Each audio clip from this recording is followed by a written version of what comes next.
Hello सगळ्यांना, मी प्रियांका. तर स्वागत आहे तुमचं माझ्या छोट्याशा मिनी ब्लॉगमध्ये. तर इथं माझी अन्नू शाळेतून आली होती. तर सकाळी 10:30ला माझं बाळ जातं शाळेला, 5:30 वाजता येते.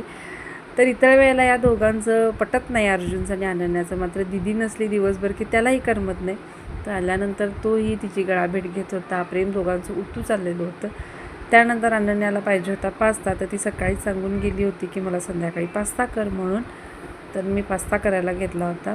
तर कांदा वगैरे चिरून घेतला, पास्ता उकडत घातला आणि ह्याच्या पुढचं काही मला शूट करता आलं नाही, कारण लाईट अचानक गेली.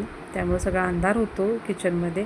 तर डायरेक्ट पास्ता झाल्यानंतरचं मी शूट घेतलेलं आहे. तर मी जास्त काही तामझाम करत नाही, फक्त पास्ता मसाला, सॉस, आलं लसूण इतकंच. तर आमची मुलं खात होती, तर दोघांनाही आवडतो. फक्त त्यातल्या भाज्या काढायच्या आणि नुसता पास्ता खायचा, हे काम असतं.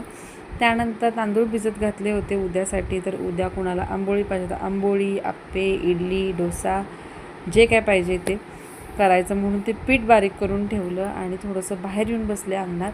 तर मम्मीने सगळं अंगण स्वच्छ केलं होतं, त्यामुळे इतकं प्रसन्न वाटत होतं. वाराही मंद सुटला होता, त्यामुळे थोडा वेळ तिथं बसले आणि मग अनन्याचा अभ्यास होता म्हणून अभ्यास घेतला. तर अनन्या अभ्यास करत होती. तर अभ्यासही चांगला करते, अक्षरही चांगलं आहे, फक्त कंटाळा करते.